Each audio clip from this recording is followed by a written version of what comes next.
días, amigos, amigas, bienvenidos un día más a este canal de YouTube de Barber Formación, donde subimos vídeos de contabilidad, de finanzas, de tributario y mucho más. Bueno, el día de hoy vamos a subir un vídeo en el cual explicamos el artículo 7 de las exenciones de la ley del IRPF, un artículo bastante amplio y bastante extenso. Recordad a todos que si queréis preparar la oposición con nosotros, que sepáis que tenemos grupos de técnicos, agentes inspectores de Hacienda de 1 año, 2 años. No obstante, el día 3 de octubre comenzamos grupos de inspectores y técnicos y el día 4 de octubre comenzamos grupos de agentes de Hacienda. Si quieres que te ayude, abajo en el perfil os dejo el enlace y sin más dilación pasamos a la acción. ¡Chao! Bueno, pues entramos comentando el artículo 7, renta 60 de la ley del IRPF. Este artículo lo que nos viene a comentar, ¿vale? Pues es ciertas rentas que por su característica y establecida por ley se supone que no tienen que tributar en el impuesto a la renta de la persona física. Vamos a ver cada una de ellas. Empezamos por la primera. En el apartado A nos habla que las prestaciones públicas extraordinarias por actos de terrorismo y las pensiones derivadas de medallas y condecoraciones concedidas por actos de terrorismo. Pues esto básicamente, como su nombre indica, se trata a este tipo de pensiones. Si una persona, por ejemplo, recibe una pensión debido a una lesión provocada por un acto de terrorismo, esta pensión no se considerará como renta imponible a efectos de imputarla en la base imponible del IRPF. Por otro lado, el apartado B nos habla de las ayudas a cualquier clase percibidas por los afectados por el virus de inmunodeficiencia humana regulada en el Real Decreto Ley 9/1993 de 28 de mayo, conocida como SIDA. Si una persona con VIH recibe ayudas económicas del Estado, pues estas ayudas también no estarán sujetas básicamente al impuesto de la renta de las personas físicas. El apartado C nos habla de las pensiones reconocidas en favor de aquellas personas que sufrieron lesiones de mutilaciones con ocasión como consecuencia de la guerra civil 1936-1939, ya sea por el régimen de clase pasiva del Estado o al amparo de la legislación especial dictada al efecto. Esto, pues, si una persona, por ejemplo, un veterano de guerra, de la guerra civil, recibe una pensión por sus heridas de guerra, pues esta pensión no estará grabada. Por otro lado, tenemos las indemnizaciones. El apartado D nos habla de indemnizaciones como consecuencia de responsabilidad civil por daños personales en la cuantía legal o judicialmente reconocida. Igualmente estarán exentas las indemnizaciones por idéntico tipo de daño derivado de contratos de seguros de accidentes, salvo aquellos cuyas primas hubieran podido reducir la base imponible o ser consideradas gastos deducibles por aplicación de la regla primera del apartado segundo del artículo 30 de esta ley, hasta la cuantía que resulte de aplicar para el daño sufrido del sistema para la valoración de los daños y perjuicios causados a las personas en accidentes de circulación incorporados como anexo en el texto refundido de la ley sobre responsabilidad civil y seguros de circulación de vehículos a motor aprobados por el Real Decreto Legislativo 8/2004-29 de 23 de octubre. Podéis ver, para si queréis completar esto, la disposición adicional primera del reglamento del impuesto a la renta de la persona física. Bueno, pues en este caso, por ejemplo, pues si una persona recibe una indemnización por un accidente de coche, pues la indemnización, ¿vale?, no será considerada como renta a efecto de introducirla a la base imponible del IRPF. El apartado D nos habla de las indemnizaciones por despido o cese del trabajador en la cuantía establecida con carácter obligatorio en el Estatuto de los Trabajadores, en su normativa de desarrollo o en su caso en la normativa reguladora de la ejecución de sentencias, sin que pueda considerarse como tal la establecida en virtud de convenio, pacto o contrato, sin perjuicio de lo establecido en el párrafo anterior en los supuestos de despidos colectivos realizados de conformidad con lo dispuesto en el artículo 51 del Estatuto de Trabajadores o producidos por causas previstas en el apartado C del artículo 52 del Estatuto de los Trabajadores, siempre que en ambos casos se deban a causas económicas, técnicas organizativas o de producción por fuerza mayor. Quedarán exentas la parte de indemnización que perciba que no supere los límites establecidos con carácter obligatorio en el mencionado Estatuto para el despido improcedente. El importe de indemnización exenta que se refiere a la letra anterior no podrá superar, tiene como límite los 180.000 euros. Bueno, en este caso, pues por ejemplo, si un empleado es despedido por parte de la empresa y recibe una indemnización, pues esta no será grabada hasta el límite específico que le estableció en el Estatuto de los Trabajadores, que no vamos a entrar en ello. Os invito a que lo miráis en el Estatuto de los Trabajadores. Por otro lado, en el apartado F, pues nos dice que las prestaciones reconocidas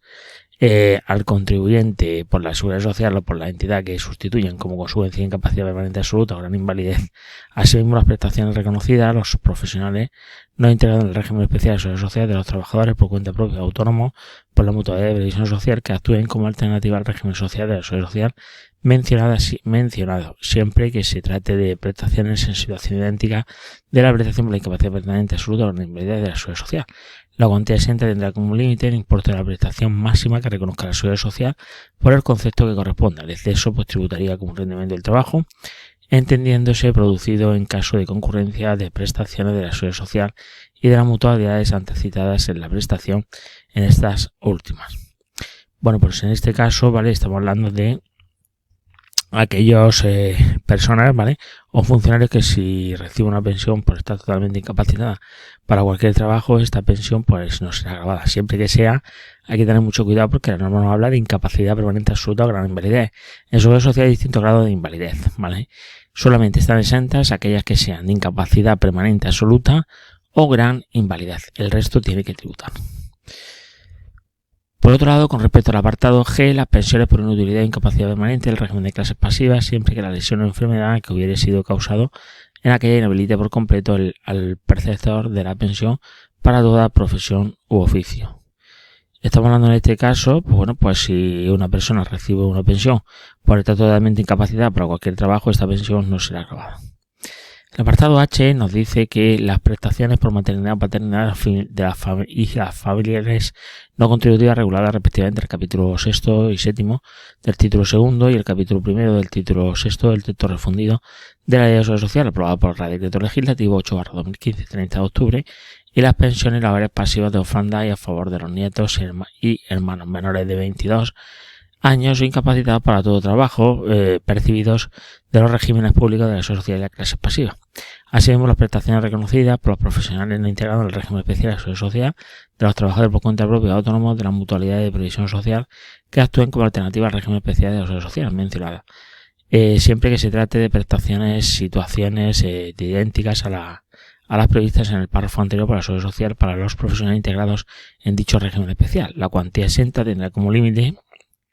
el importe de la prestación máxima que reconozca la seguridad social por el concepto que corresponda. El exceso tributará como rendimiento de trabajo, entendiéndose producido en caso de concurrencia de prestaciones de seguridad social y de las mutualidades antecitadas en las prestaciones de estas últimas.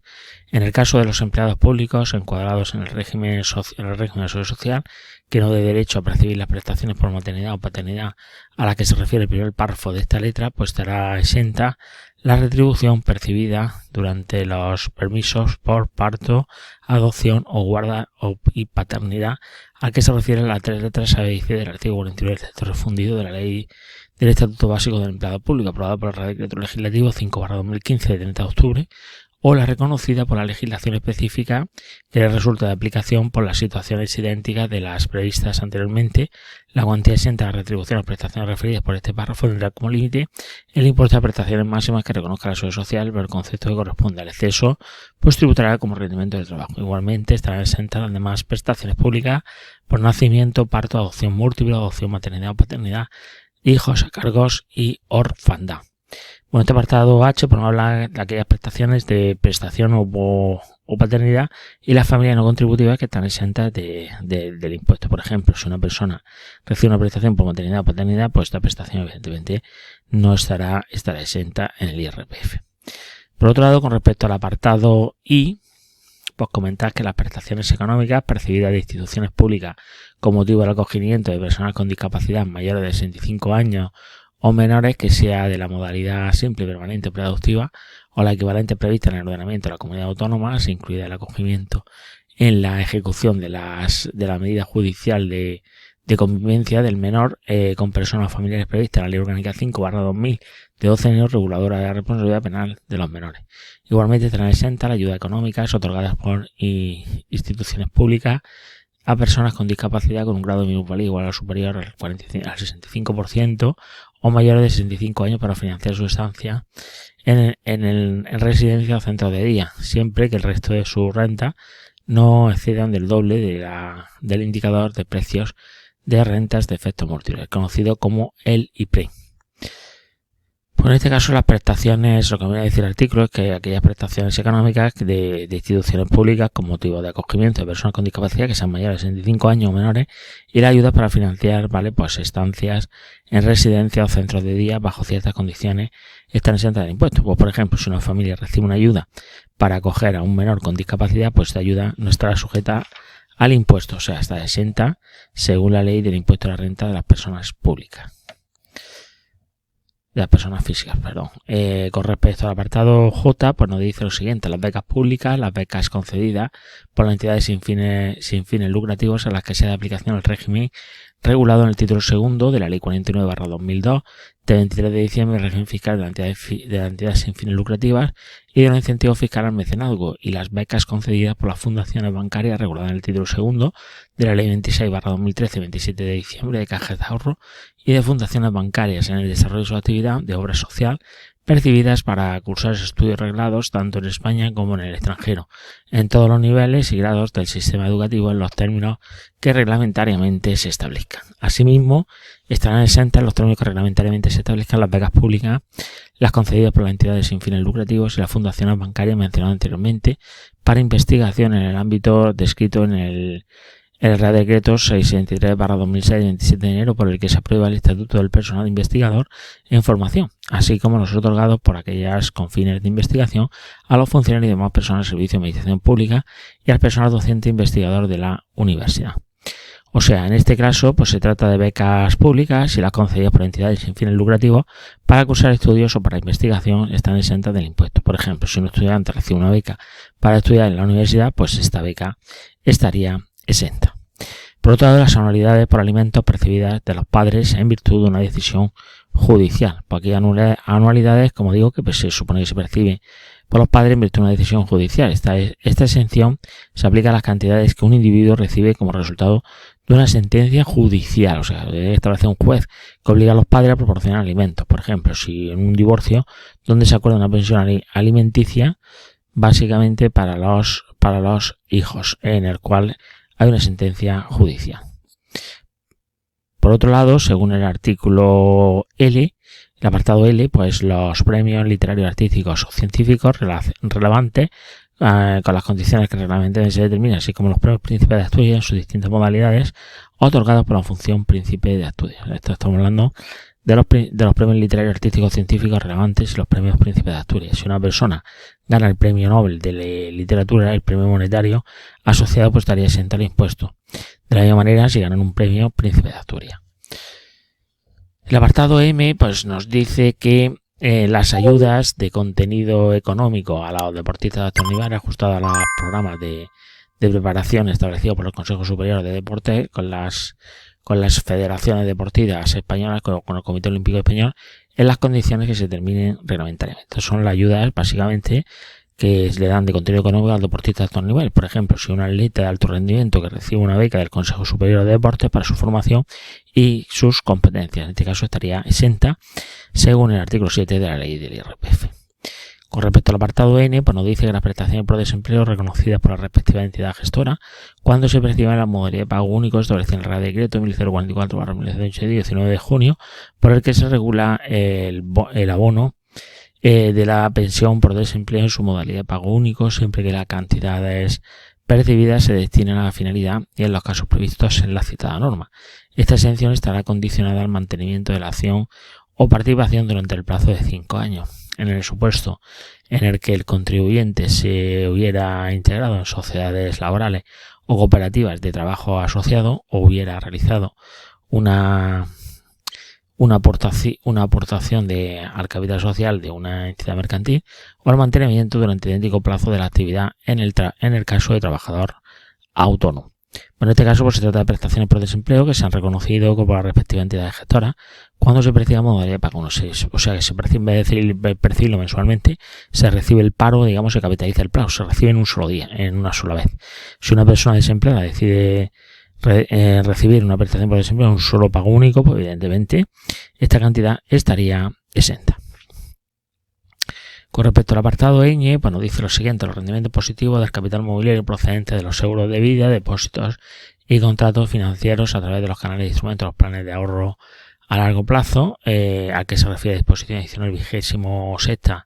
de esta ley, siempre que el contribuyente no efectúe disposición alguna de capital resultante del plan antes de finalizar el plazo de 5 años desde su apertura. Cualquier disposición del citado capital o del incumplimiento de cualquier otro requisito de los previstos en la disposición adicional 26ª de esta ley antes de la financiación de dicho plazo determinará la obligación de integrar los rendimientos a los que se refiere el párrafo anterior generado durante la vigencia del plan en el periodo impositivo en el que se produzca tal incumplimiento. O sea, en este caso se trata de rendimientos positivos que genera este tipo de productos financieros que son de capital mobiliario, ¿vale?, que proceden los seguros de vida, depósito y contratos financieros a través de los cuales se instrumentan los planes de ahorro a largo plazo. Aquello que se incentiva el ahorro a largo plazo. Si una persona tiene un plan de ahorro a largo plazo y no retira ningún dinero durante 5 años, cualquier rendimiento de intereses generado está exento de impuestos. Básicamente lo que nos viene a decir este artículo. Por otro lado, las gratificaciones extraordinarias satisfechas por el Estado español por la participación en el mismo en misiones internacionales de paz o humanitarias en los términos que reglamentariamente se establezcan. O sea, se trata de gratificaciones satisfechas por el Estado español por la participación en misiones diplomáticas de paz humanitaria. Por ejemplo, si un soldado español recibe una gratificación adicional por su servicio en una misión de paz en el extranjero, esta gratificación está exenta del impuesto de la renta de la persona física. Por otro lado, el apartado P nos dice que los rendimientos del trabajo percibidos por trabajadores efectivamente realizados en el extranjero con los siguientes requisitos: que dicho trabajo se realicen para una empresa o una entidad no residente en España, una establecimiento permanente radicado en el extranjero, en las condiciones que reglamentariamente se establezcan, en particular cuando la entidad destinataria de los trabajos esté vinculada con la entidad empleadora del trabajo o con aquella en la que preste su servicio. Deberá cumplirse los requisitos previstos en el apartado 5 del número 16 del texto refundido a la ley de impuestos de sociedad aprobado por el Real Decreto Legislativo 4/2004 de 5 de marzo. Que en el territorio en el que se realicen los trabajos se aplique un impuesto de naturaleza o idéntica o análoga a este impuesto y no se trate de un país o un territorio considerado como paraíso fiscal. Se considera cumplido este requisito cuando el país o el territorio en el que se realicen los trabajos tenga suscrito con España un convenio para evitar la imposición internacional que contenga cláusula de intercambio de información. La exención se aplicará pues a las retribuciones devengadas durante los días de estancia en el extranjero con el límite de 60.100 euros anuales. Reglamentariamente podrán establecerse los procedimientos para calcular el importe diario exento. Esta exención será incompatible para los contribuyentes destinados en el extranjero con el régimen de acceso excluidos en la tributación previsto en el reglamento del impuesto de cualquiera que sea su importe. El contribuyente podrá optar por la aplicación del régimen de accesos en situaciones de esta exención. Bueno, pues en este caso, ¿vale?, se supone que aquí estamos hablando de los rendimientos del trabajo que se percibe por un trabajo realizado efectivamente en el extranjero, cuando una persona se desplaza fuera del extranjero y trabaja fuera. Si una persona trabaja para una empresa con sede en otro país y paga impuestos por este país, pues evidentemente sus ingresos pueden estar exentos hasta el límite de 60.100 euros al año. Con respecto al apartado Q, pues las indemnizaciones satisfechas por las administraciones públicas por daños personales como consecuencia del funcionamiento de los servicios públicos cuando vengan establecidos de acuerdo con los procedimientos previstos en el Real Decreto 429/1993 de 26 de marzo, por el que se regula el reglamento de los procedimientos administraciones públicas en materia de responsabilidad civil. Bueno, pues en este caso estamos hablando de aquellos rendimientos del trabajo por trabajo efectivamente realizado en el extranjero. Si una persona trabaja para una persona, que me he sustituido, sería en este caso las indemnizaciones satisfechas por las administraciones públicas por los daños personales como consecuencia del funcionamiento de los servicios públicos. Por ejemplo, si una persona sufre un accidente a causa de un problema con un servicio de público y recibe una indemnización por ello, esa indemnización está exenta de impuestos. Imagina, por ejemplo, que se está haciendo una obra pública, resulta que tú vas con tu moto y te caes, ¿vale?, y te haces un daño físico. Evidentemente te tienen que indemnizar, pues esa indemnización estaría exenta. El apartado R pues nos dice lo siguiente: las prestaciones percibidas por encierro o sepelio con el límite del importe total de los gastos incurridos. Esto se trata, pues, si una persona recibe, por ejemplo, una prestación para cubrir los costes del funeral de un ser querido, pues esta prestación está exenta de impuestos hasta la cantidad de costes del funeral, o sea, lo que te ha costado, digamos, todo el funeral. Con respecto al apartado S, pues dice la ayuda económica que son reguladas en el artículo 2 de la Ley 14/2002 de 5 de julio. Son ayudas económicas que están reguladas en esta ley, ¿vale? Esta ley se refiere a la ayuda económica brindadas a las víctimas básicamente del terrorismo. Por otro lado, pues las derivadas de la aplicación de los instrumentos, tenemos el apartado T, que son las derivadas de la aplicación del instrumento de cobertura, cuando ocurre exclusivamente el riesgo de incremento del tipo de interés variable de los préstamos hipotecarios destinados a la adquisición de vivienda habitual, regulado en el artículo 19 de la Ley 36/2003 de 11 de noviembre de medidas de reforma económica. Estas son las derivadas de aplicación de instrumentos de cobertura cuando ocurre exclusivamente el riesgo de incremento del tipo de interés variable en los préstamos hipotecarios destinados a adquisición de vivienda. Si una persona, por ejemplo, utiliza un instrumento de cobertura para protegerse contra el aumento de las tasas de interés en sus préstamos hipotecarios para su vivienda habitual, cualquier ganancia de ese instrumento de cobertura estaría exenta de este impuesto. Las indemnizaciones previstas por la legislación del Estado y las comunidades autónomas para compensar la privación de libertad en establecimientos penitenciarios como consecuencia de los supuestos contemplados en la Ley 46/1977 de 15 de octubre de amnistía. O sea, en este caso, pues la indemnización se refiere a la legislación del Estado y de las comunidades autónomas para compensar la privación de libertad que establezcan los centros penitenciarios como consecuencia de supuestos contemplados en la Ley 46/1977 de 15 de octubre. Si una persona, por ejemplo, es liberada de prisión por amnistía y recibe una indemnización por el tiempo que estuvo en prisión, pues esa indemnización estará exenta de dicho impuesto. El apartado V. Las rentas que se pongan de manifiesto en el momento de la constitución de rentas vitalicias aseguradoras resultantes de los planes individuales de ahorro sistemático a los que se refiere la disposición adicional tercera de esta ley. Son los típicos PIA. Si una persona recibe una renta vitalicia como resultado de un plan de ahorro individual, pues esa renta estaría exenta del impuesto. El W. Los rendimientos del trabajo derivados de las prestaciones obtenidas en forma de renta de las personas con discapacidad correspondiente a la aportación a la que se refiere el artículo 53 de esta ley hasta un importe máximo anual de 3 veces el indicador de precios de renta múltiples de efectos múltiples. Igualmente tendrán exentas con el mismo límite que el señalado del párrafo anterior los rendimientos del trabajo derivados de las aportaciones a patrimonios protegidos a los que se refieren a disposición adicional 18ª de esta ley. O sea, aquellos rendimientos, por ejemplo, si una persona con discapacidad recibe ingresos de una prestación en forma de renta hasta un límite de 3 veces el indicador de precios públicos, pues esos ingresos se supone que estarían exentos del impuesto. El apartado X pues nos dice que las prestaciones económicas públicas vinculadas al servicio para cuidados en el entorno familiar de la asistencia personalizada que se derivan de la Ley de Promoción de Autonomía Personal y Atención a las Personas en Situación de Dependencia. Esto es, si una persona, por ejemplo, recibe una ayuda del gobierno para el cuidado de un miembro familiar que necesita asistencia, pues esa ayuda se supone que estaría exenta del impuesto. El apartado I nos dice las prestaciones de seguridad social del ingreso mínimo vital, las prestaciones económicas establecidas por las comunidades autónomas en concepto de renta mínima de inserción para garantizar los recursos económicos de subsistencia a las personas que carezcan de ello, así como las demás ayudas establecidas por estos o por entidades locales para atender con arreglo a su normativa a colectivos de riesgo de exclusión social, situaciones de emergencia social, necesidades habitacionales de personas sin recursos o entidades o necesidades de alimentación, escolarización y demás necesidades básicas de menores o personas con discapacidad, cuando ellos y las personas a su cargo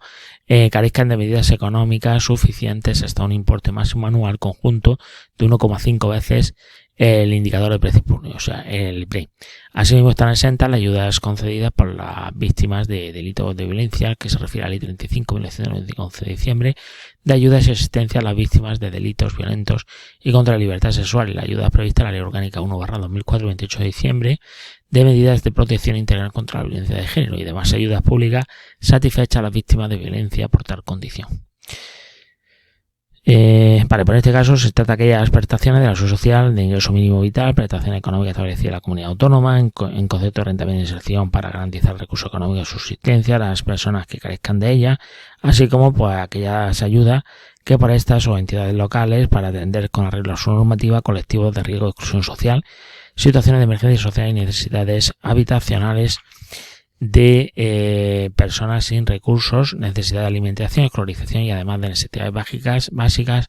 o menores que carezcan de medios económicos hasta un importe del 1,5. Esto se refiere básicamente a aquella forma de asistencia pública, incluyendo el ingreso mínimo vital, la renta mínima de inserción y varias formas de ayuda para personas en riesgo de exclusión social en situaciones de emergencia social, sin recursos para necesidades básicas o con discapacidades. Y por último, para terminar con este artículo, las prestaciones y ayudas familiares percibidas por cualquier administración pública y sean vinculadas al nacimiento, adopción, acogimiento o cuidado de hijos menores. Esto se refiere para ayudas, prestaciones que de una persona pueda recibir de las administraciones públicas en relación a situaciones familiares como el nacimiento de un hijo, la adopción de un niño, el acogimiento de un niño o el cuidado de niños menores. Por ejemplo, si una familia recibe una prestación por el nacimiento de un hijo, esta cantidad estaría exenta por el impuesto de la renta de las personas físicas. Pues hasta aquí nuestro artículo de hoy y nos vemos en el siguiente artículo. Chao, chao, que vaya todo genial.